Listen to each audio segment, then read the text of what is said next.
কাঁচা লঙ্কার official YouTube চ্যানেলে সবাইকে জানাচ্ছি একটা ওয়ার্ম ওয়েলকাম। আশা করি আপনারা প্রত্যেকে খুব ভালো আছেন। আজকে আমি আমার একটা ভীষণ ফেভারিট রেসিপি আপনাদের সাথে শেয়ার করব। ডিম দিয়ে এক্সপেরিমেন্টাল রান্না খুব বেশি কিন্তু হয় না, তবে যে কটা রান্না হয় তার মধ্যে আমার অন্যতম প্রিয় রান্না হলো ডিমের মালাইকারি। হ্যাঁ জানি আপনারা ভাবছেন মালাইকারি মানেই কিন্তু চিংড়ি মাছ, তবে তা না, ডিম দিয়েও কিন্তু মালাইকারি হয়, সেটা খেতে হয় ভীষণ সুন্দর। চলুন আমার সাথে কাঁচা লঙ্কা রান্না করে প্রথমে আগে আপনাদেরকে উপকরণগুলো একবার দেখিয়ে নিই। ডিমের মালাইকারি বানানোর জন্য প্রথমেই আমি সেদ্ধ করা ডিম নিয়েছি, তারপর নিয়েছি নারকোলের দুধ। এখানে 200 ml নারকোলের দুধ আছে। স্বাদ মতন নুন নিয়েছি, স্বাদ মতন চিনি নিয়েছি।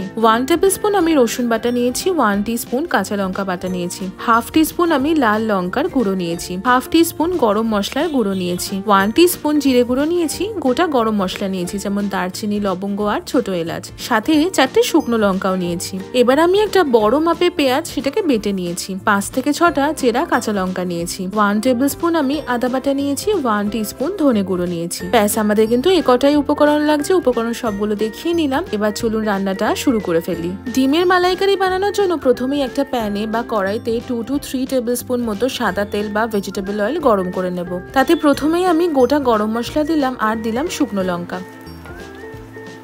মোটামুটি আমি মিনিট 2 ভালো করে সতে করে নেব, যাতে তেলে একটা সুন্দর ফ্লেভার আসে গরম মশলার। মিনিট 2 পরে আমি প্রথমে পেঁয়াজ বাটা দিলাম, সাথে দিয়ে দিলাম আদা বাটা আর রসুন বাটা এবং কাঁচা লঙ্কা বাটা। ওপর থেকে আমি স্বাদ মতন নুন আর স্বাদ মতন চিনি দিয়ে দিলাম।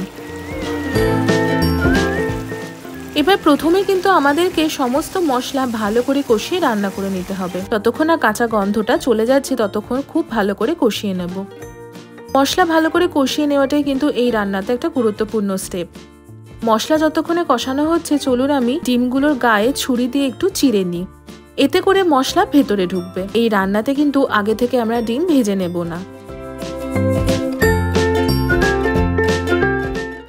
এইদিকে দেখুন মশলা কিন্তু বেশ ভালো করে কষে এসেছে আর তেলটাও ছাড়তে শুরু করে দিয়েছে।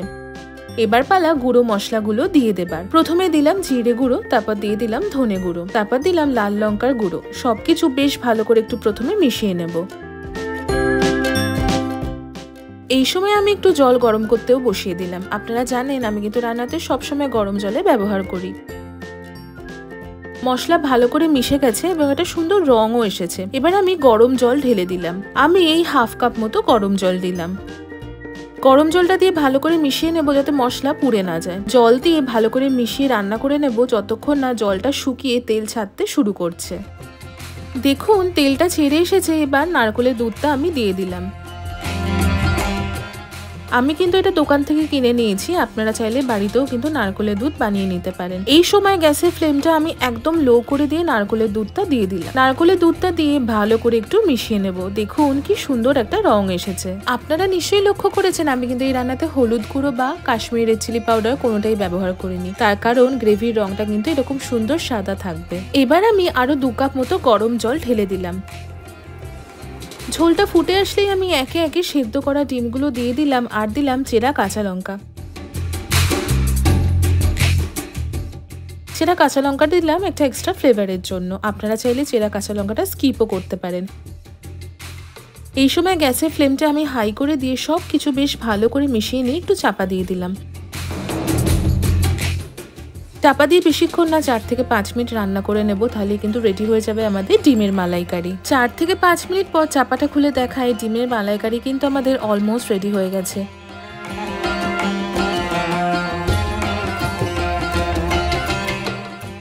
যেমন সুন্দর রং এসেছে তেমনই সুন্দর কিন্তু গন্ধ বেরিয়েছে।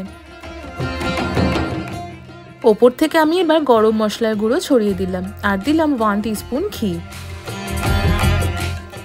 গ্যাসের ফ্লেমটা অফ করে দিলাম। ডিমের মালাইকারি একদম তৈরি হয়ে গেল। আমার মতো আপনারাও যারা যারা ডিম খেতে ভালোবাসেন তারা কিন্তু একদিন এই রান্নাটা করে দেখবেন। আমরা ডিমের ঝোল, ডিমের কষা, ডিম ভাজা, ডিম সেদ্ধ এগুলো তো খেয়েই থাকি, তবে একটু অন্যরকম ডিমের রান্না খেতে হলে একবার ডিমের মালাইকারি বাড়িতে অবশ্যই বানাবেন। বাড়িতে থাকা সমস্ত উপকরণ দিয়ে কিন্তু এই রান্নাটা হয়, খেতে হয় অসাধারণ। আমি সার্ভ করছি গরম গরম ডিমের মালাইকারি। ভাত বা রুটি যে কোনো কিছুর সাথে সার্ভ করতে পারেন ডিমের মালাইকারি। কেমন দেখতে লাগছে কমেন্ট সেকশনে জানাতে একদম ভুলবেন না। আর এই ভিডিওটা প্রত্যেকের সাথে শেয়ার করবেন। দেখা হচ্ছে পরবর্তী আরো একটা সুন্দর রেসিপির সাথে। ততক্ষণের জন্য ভালো থাকবেন, সুস্থ থাকবেন আর কাঁচা লঙ্কাকে এইভাবেই ভালোবাসা সাপোর্ট দিতে থাকবেন। See you soon and happy cooking.